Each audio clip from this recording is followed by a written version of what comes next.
Hello everyone, this is Brian, the Rational Investor, back with a nice quick little tutorial here. We're going to try and do this under 2 minutes. We're going to take a quick look at the MACD indicator, using it on Coinergy, and maybe some quick little pointers as to what we should be looking for here. MACD indicator, just a wiki definition, you can just simply Google it, MACD. The indicator itself stands for moving average convergence and divergence. And basically, as the diagram here illustrates, it's simply a study of two different moving averages and their relationship over time with price. So if we hop on over to Google, or excuse me, on over to the Coinergy site and log in, great looking site. These guys, oh, they've done such a nice job. And here's our Bitcoin versus US dollar here. Nice price chart. So beautiful. For this study here, you can see it defaults with the volume on it here like this.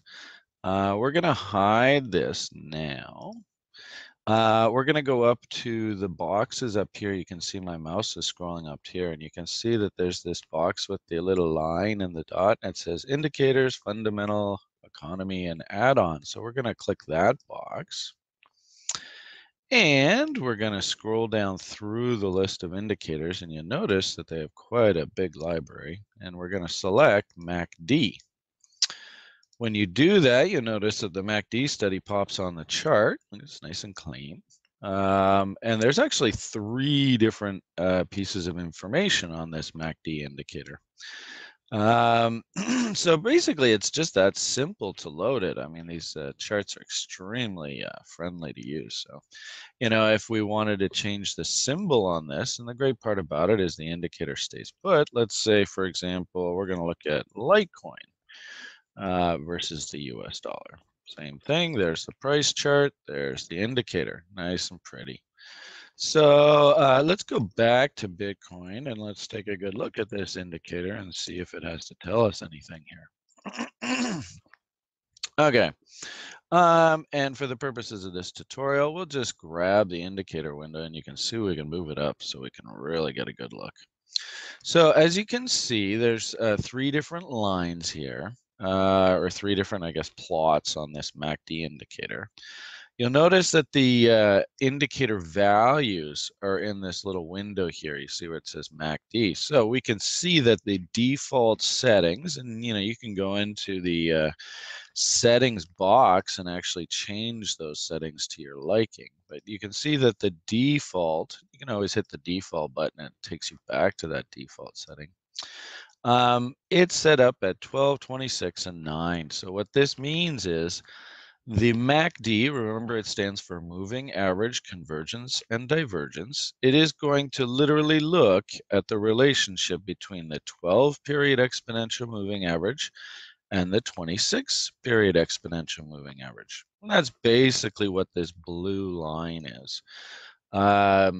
We can, for demonstration purposes, put the moving averages themselves on the price chart so you can actually see them.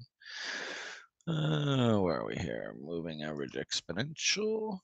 So we just simply went into the indicators list again. We selected moving average exponential. There they are there. So just like I showed you the settings by clicking this middle button that says format, I can go into the moving averages and actually set them.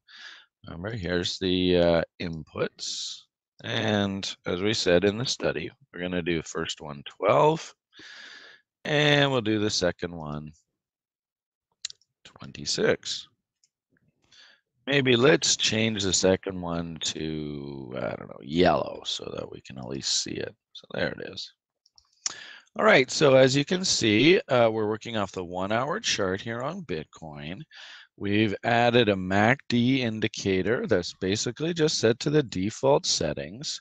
I've gone ahead and added a couple moving averages here to highlight the actual moving average relationships, so you can actually see the internal workings of this indicator.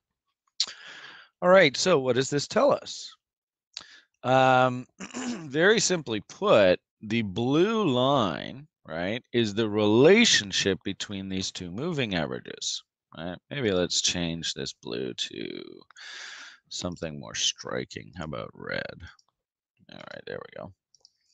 All right, and very simply put, if the fast moving average is above the slow moving average, you're going to get a positive reading, right? See how this is a zero line here. You're going to get a positive reading on the MACD indicator, right? That's that blue line, MACD indicator.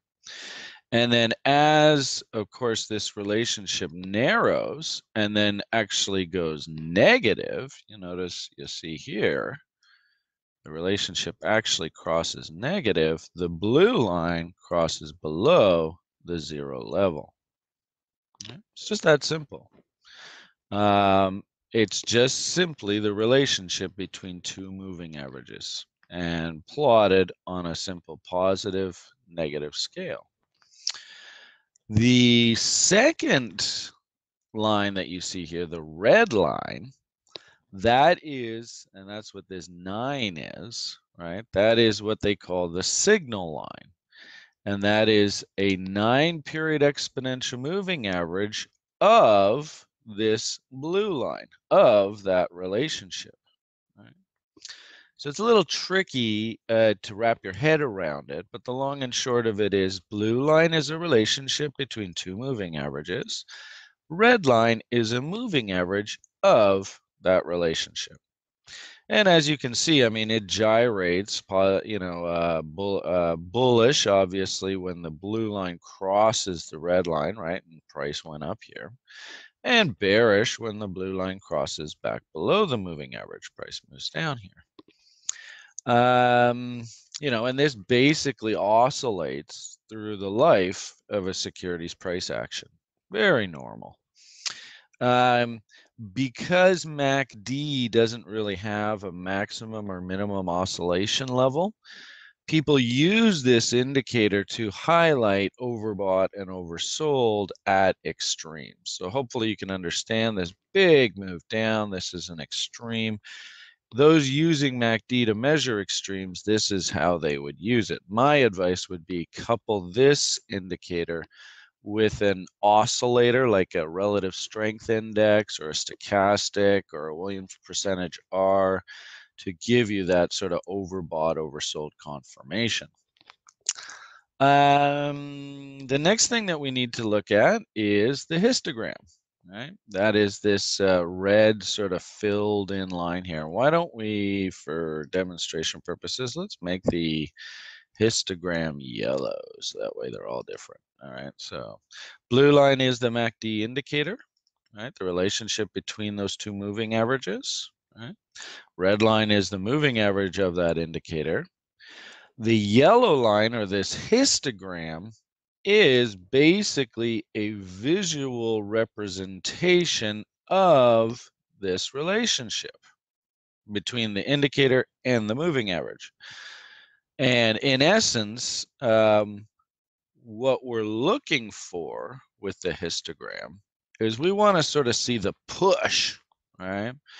And hopefully what you see here is through this level here, the market was coiling, right, or consolidating. Momentum was really consolidating, right? And then, like the best way to use this histogram, and this is what I like to use the histogram for, is you can really see there was a battle here in momentum, and then all of a sudden, boom, we lost it, right? And I'm a big fan of what we call market structure, where M's are bearish. So if we see market structure within the indicator itself, that gives us a pretty good idea that internally price isn't nearly as strong as what the market price would lead you to believe. And this is quite often the case. In fact, what we call this is simply a bearish MACD momentum divergence, right? Where the momentum indicator is falling off, but price is continuing to rise, right? And so, the handy part of this indicator is that at this point here, even though it just looked like a down bar, right, the indicator was giving you major warning signs that, hey, there was a problem here. And sure enough, boom, they cleaned up the problem. Right. What's really interesting here, hopefully you can see, we actually have like a little bit of a W. Boom, boom, boom. Away we go. You see that? Really cute. And so this message right here, again, thinking about market structure, if M's are bearish, guess what W's are? Right? They're bullish. So if you did see this in the MACD indicator histogram, then basically what it's telling you is, not necessarily that this is a screaming buy, but maybe the monster bear impetus push is maybe running out of steam down here, right? And sure enough, that was basically the case. Okay, why don't we leave the tutorial at that for today? I think we covered that fairly well. We've defined what the MACD is. We've defined what these different studies are. I'm not really a big fan of taking every single signal line trade because, as you can see, you could get really chopped up in here. And with commissions, it's tough. Every once in a while, especially when the market goes into real oscillation, MACD will give you some great timing signals just off of the signal line itself. Me personally, I take more information and more sort of trade impetus off of the relationship of the histogram more than anything else. And that's how I really like to use the MACD indicator. Okay, so why don't we leave that for today? I think that was a pretty good summary, and we'll talk soon. So everybody have yourself a great day. Any questions, feel free to pop by our site, therationalinvestor.co, and come on into our chat room and ask away. All right, talk to you guys soon. All the best, and bye for now.